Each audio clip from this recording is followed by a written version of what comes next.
Boa tarde, meus amores. Vamos para mais uma aula de história. Aqui é a professora Ingrid e o conteúdo da nossa aula de hoje será a independência dos Estados Unidos da América. Eu gostaria de tranquilizar vocês no seguinte aspecto. Esse conteúdo é um conteúdo extenso, mas eu estou gravando esse vídeo explicando bem direitinho cada etapa e vocês podem reproduzir quantas vezes for preciso para vocês conseguirem entender. Certo? Vocês também podem acompanhar esse assunto pelo livro didático de vocês. Nós iremos fazer vários exercícios sobre esse tema até vocês fixarem bem esse conteúdo. Vamos começar pela colonização dos Estados Unidos. Porque a colonização e a independência dos Estados Unidos está intimamente ligada, por isso é preciso a gente entender que o país teve uma espécie de dupla colonização, iniciado por sua chegada no continente americano até sua extensão territorial. Para começar, os Estados Unidos daquela época era composto por 13 colônias, todas localizadas na costa leste. Além disso, havia uma diferença fundamental entre norte e sul da costa leste. Nas colônias do norte, era colonizado por muitos refugiados de perseguições religiosas na Europa. E sua economia era baseada na pequena propriedade, com produção manufatureira voltada para o mercado interno. Já no sul, era colonizada a partir do modelo de produção agrícola em latifúndios, que era a monocultura, baseadas na mão de obra escrava, com produção voltada para o mercado externo, na Inglaterra. Essa divisão interna tem impacto na sociedade americana até hoje. Mas naquela época significava que o sul era mais dependente economicamente da metrópole, enquanto o norte tinha suas próprias reivindicações. Falaremos sobre isso em breve, mas antes vamos entender o que motivou o contexto histórico da independência dos Estados Unidos. Vamos falar um pouquinho da Guerra dos 7 Anos. Entre 1756 e 1763, Inglaterra e França travavam uma guerra pela posse das colônias americanas, que ficou conhecida como a Guerra dos 7 Anos.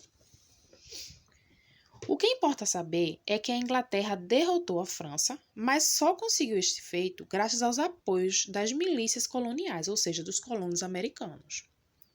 Quando a guerra terminou, estes colonos acreditavam que seriam recompensados pela ajuda, mas os ingleses tinham seus próprios problemas e adotaram uma série de medidas muito impopulares.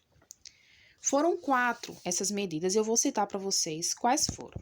Primeira, o aumento dos impostos sobre as colônias como forma de pagar o custo da terra que eles haviam gastado na guerra.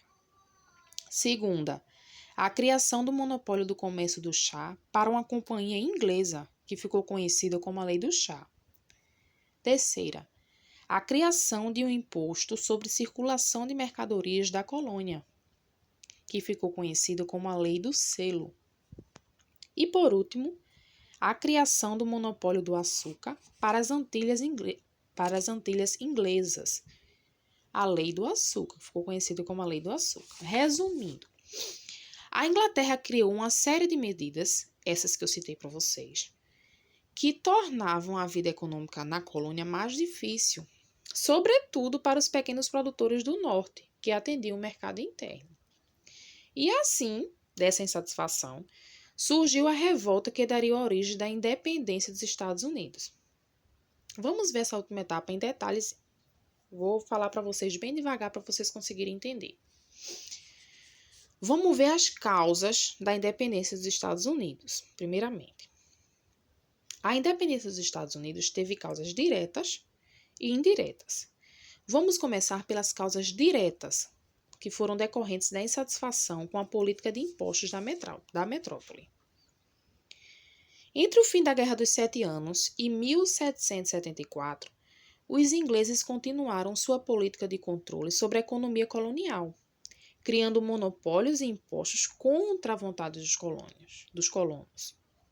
Assim, a insatisfação com a metrópole se converteu em um movimento organizado, com 2 momentos mais importantes. Vamos ver cada um desses momentos. O primeiro momento foi em 1774, onde os colonos organizavam o primeiro Congresso da Filadélfia.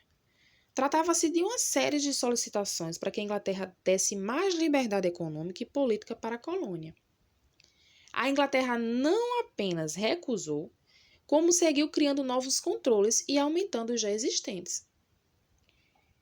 No segundo momento, em 1776, diante da recusa inglesa em negociar, após o segundo Congresso da Filadélfia, é redigida e reprovada, repetindo, a Declaração de Independência dos Estados Unidos, dando início à guerra contra a Inglaterra pela libertação do país.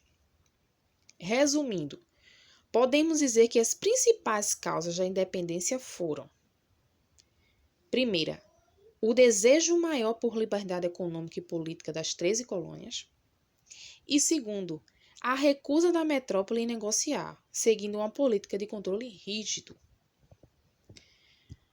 Então, vamos continuar nossa história da independência dos Estados Unidos com o desenrolar da guerra a partir de 1776, que foi o segundo momento, para depois falarmos mais sobre as causas indiretas da independência. Nós já vimos as diretas e depois nós veremos as causas indiretas. A Declaração da Independência, assinada em 4 de julho de 1776, era uma carta de intenção, ou seja, uma declaração de que surgiria um novo país livre da Inglaterra.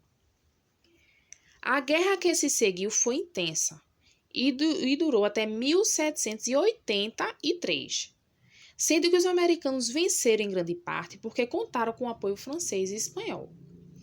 Portanto, apesar da data de 4 de julho de 1776 ficar marcada como o Dia da Independência, foi apenas após 1783 que o país teve condições de se organizar, sendo que sua Constituição só ficou pronta em 1787. Vou repetir essa parte para vocês fixarem bem. A data foi a data de 4 de julho de 1776, ficou marcada como o Dia da Independência, mas, gente, foi só apenas em 1783 que o país teve condições de se organizar. E sua Constituição só ficou pronta em 1787. Este é um detalhe importante, gente, porque a gente precisa falar separadamente, retomando a ideia das causas indiretas da independência. Por isso que eu fiz questão de repetir para vocês. Eu queria falar também com vocês um pouco do iluminismo e a independência dos Estados Unidos. O que isso tem a ver com o outro? Vou explicar bem direitinho. O século XVIII, em meados de 1700, foi marcado por movimentos burgueses de vários tipos, todos eles influenciados pelo iluminismo, que sabemos, que já estudamos, é uma corrente de pensamento filosófico cujo centro era a França. Né? Eu vou dizer para vocês novamente, que já estudamos esse assunto, algumas das principais características do iluminismo. Nós sabemos que era 1. A liberdade individual. 2. A ordenação burguesa da sociedade. 3. A garantia do direito à propriedade privada. E 4. A separação entre igreja e Estado.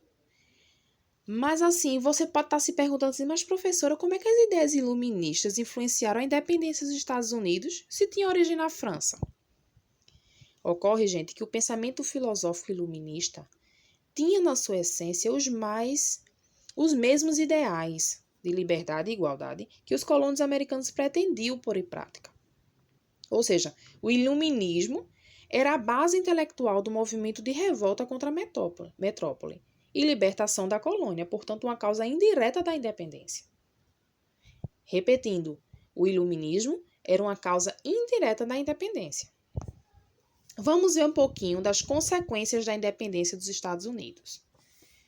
Para encerrar, precisamos apenas delinear algumas das principais consequências, que eram: a independência americana teve influência direta sobre as demais lutas no continente americano pela libertação colonial, sendo que até o início do século XIX, vários movimentos semelhantes ocorreram na região.